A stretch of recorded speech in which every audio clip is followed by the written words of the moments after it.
আমার খুব পছন্দের একটা হাদিস।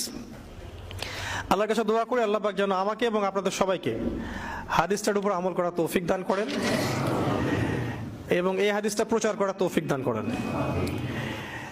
সহিহ মুসলিমের 9 নম্বর হাদিস আর মিশকাতুল মাসাবিহ যে বইটা আছে এই বইটার 2 নম্বর হাদিস। হাদিসটার নাম হচ্ছে হাদিসে জিবরিল। হাদিসে জিবরিল বা জিব্রাইল যেটা আপনারা বলেন।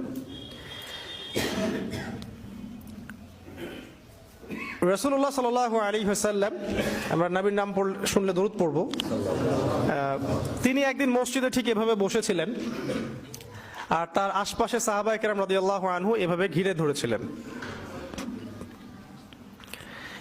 এমত অবস্থায় মসজিদে একজন ব্যক্তি প্রবেশ করলেন। আমি অল্প করে বলছি, শর্ট করে বলছি, অনেক লম্বা হাদিসটা। এমত অবস্থায় একজন ব্যক্তি মসজিদে প্রবেশ করলেন। প্রবেশ করে একদম নবী সাল্লাল্লাহু আলাইহি ওয়াসাল্লামের হাঁটুর সাথে হাঁটু লাগিয়ে দিয়ে বসলেন। তাহলে কিভাবে বসলেন? তাশাহুদ আত্তাহিয়াতুর সময় আমরা যেমন করে বসি ঠিক এইভাবে বসলেন, নবী সাল্লাল্লাহু আলাইহি ওয়াসাল্লামের হাঁটুর সাথে হাঁটু লাগিয়ে দিয়ে, এবং নিজের 2 হাত আল্লাহ রাসূলের 2 উরুর উপরে রাখলেন। টিচার আর ওস্তাদের বসার আদবটা বুঝতে পারছেন? অবশ্য উনি বসে বলেন নাই রাসূল সাল্লাল্লাহু আলাইহি ওয়াসাল্লাম একটু তাকান, একটা ছবি তুলি, উনি এটা বলেননি।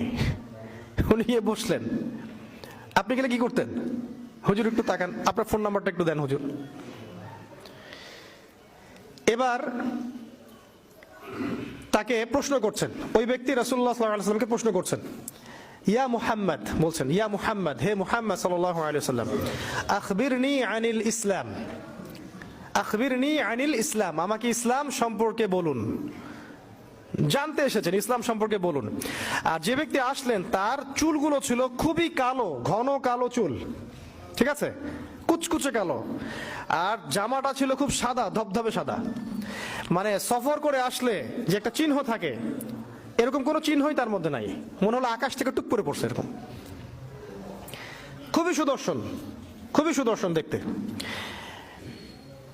নবী সাল্লাল্লাহু আলাইহি ওয়াসাল্লাম বলছেন, উত্তর দিচ্ছেন যে আল ইসলাম, ইসলাম হচ্ছে, ইসলাম ধর্মটা হচ্ছে ইসলাম ধর্মটা হচ্ছে আন তাশহাদা আল্লা ইলাহা ইল্লাল্লাহ ওয়া আন্না মুহাম্মাদান আবদুহু ওয়া রাসূলুহু। ইসলামের প্রথম বিষয়টা হচ্ছে তুমি আল্লাহ ছাড়া কারো ইবাদত করবে না এবং এই সাক্ষ্য দিবে যে আল্লাহ ছাড়া কোনো ইলাহ নাই আর মুহাম্মদ সাল্লাল্লাহু আলাইহি ওয়াসাল্লাম আল্লাহর বান্দা এবং রাসূল। এই সাক্ষ্যটা আগে দিবে। মানে কি? মানে হচ্ছে তুমি আল্লাহর সাথে শিরক করতে পারবে না, আল্লাহর তাওহীদের উপর থাকতে হবে আর রাসূলুল্লাহ সাল্লাল্লাহু আলাইহি ওয়াসাল্লামের সুন্নাহ